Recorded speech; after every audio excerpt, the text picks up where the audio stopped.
دووەم ڕۆژ و کۆتایی فیستیڤاڵی کلتورە جیاوازەکانی ڕانیە بە ئامادەبوونی نوێنەری سەرۆکی حکوومەت و جەماوەرەشی زۆری ناوچەکە لە ئێوارەی نوێی نۆ تا درەنگانی شەو بە بەشداری 5 تیپی میلی ناوچە جیاوازەکانی کوردستان بەردەوامی هەبوو.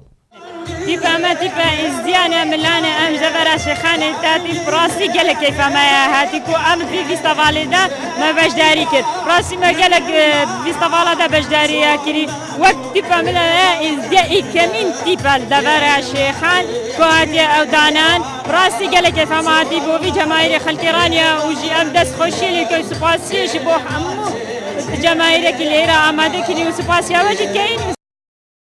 جەماوەری شاری ڕانیە بە بۆنەی بەڕێوەچوونی یەکەمین فێستیڤاڵی کلتورەکانی کوردستان لە سنوورەکەیاندا خۆشحاڵیان دەردەبڕووی دەستخۆشی و سوپاسگوزاری تیپە میلیەکانی هونەری کوردستانیان دەکرد و هیواخواز بوون لە داهاتوودا بەشەکانی تری کوردستانیش بە کلتورە جیاوازەکانیان بەشداری ئەو جۆرە چالەشیانە بکەن. زۆر جوان بوو یەکەم جارە لە شاری ڕانیە و هیوادارم هەر دەبەداوام بن لەسەر ئەو کارانە. دەستخۆشی لە هەموو ستافەکان دەکەم کە بەڕاستی شتێکی زۆر جوان بوو لە شارەکەمان یەکەم جارە بەڵام شتێکی نمونەیە. فیستیڤاڵێکی زۆر لە جێخۆیتی کارێکی باشیان کرد دەستخۆشی لە لیژنەی سەرپەرشتیەکەم. لە ماوەی 2 ڕۆژی بەڕێوەچوونی فێستیڤاڵی کلتورەکان لە ڕانیە میوانێکی زۆر ڕووی لە سنوورەکە کرد و ئەمەش ئەرشی پۆلیس و لایەنی ئەمنی سنوورەکەی قوڕس کردبوو لای خۆشیانەوە زانکۆی ڕاپەڕین و شارەوانی سنوورەکە هاوکار و هەمانجی تەواویان لەگەڵ بەڕێوەچوونی چالاکیەکە هەبوو.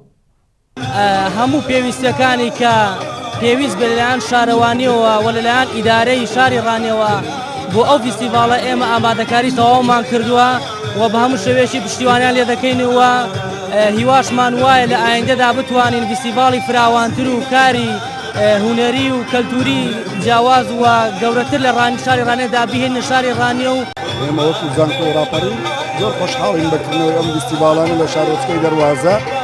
دیارە لیژنەی فیستیڤاڵ داوای هەندێک یارمەتیان لە ئێمە کرد، ئێمە زۆر بە خۆشحاڵیەوە هەمانجیمان لەگەڵ کردن بۆی بتوانین هەم وەکو شوێنێکی ئەکادمی زانستی لەگەڵ هەموو چوین توێژەکان و هەموو دام و دەستگاکانی حکوومەتی هەرێم لە دەبەرەکە هاوکار بین. یەکەمین فێستیڤاڵی کلتورە جیاوازەکانی هەرێمی کوردستان بۆ یەکەمین جار بوو لە شاری ڕانیە بەڕێوە بچێت کە لەژێر چاودێری سەرۆکی حکوومەتی هەرێمی کوردستان لەلایەن سەنتەری ڕایەڵ بۆ ئاڵوگۆڕی کەلتوری ڕێکخرابە و لەسەر ئاچی کوردستان 10 تیپی میلی بەشداریان تێدا کرد.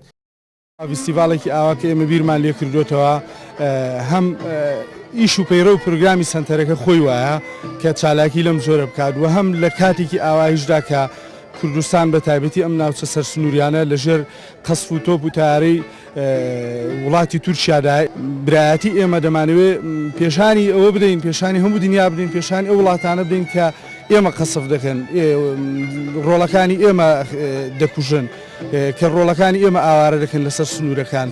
بۆیە ئێمە دوێنە لە بەشی یەکەمی فیستیڤاڵەکە گروپی تورکمانی کەرکووکمان بەشداری کرد. دیارە ئێمە لە داهاتوودا کۆمەڵک پرۆگرام و بەرنامەی جیاوازمان هەیە. ئەو کاری ئێستامان دەستپێکێکی تازە بوو لە جیاواز لە هەموو چالاکیەکانی ترمان. دیارە بۆ ئەم جارەیان 10 گروپمان بانکێش کردووە، بەڵام ئێمە کردومانتە بڕیار لە داهاتوودا سەرجەمنەتەوەکانی گەلی کوردستان بانکێش بکەین بۆ ساڵانی داهاتوو دەبێتە پرۆگرامی سەرەکیمان ئەو ئیشە. دواشەی فێستیڤاڵیش هەر یەکە لە تیپی میلی ئەزیدیان و تیپە نهێلیا هونێریە دەڤەری ئامێدی و تیپی قەڵای کەرکووک بەرهەمەکانیان پێشکەش کرد.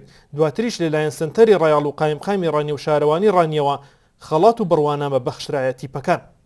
شوان وەسانی کەناڵی ڕاپەڕین ڕانیە.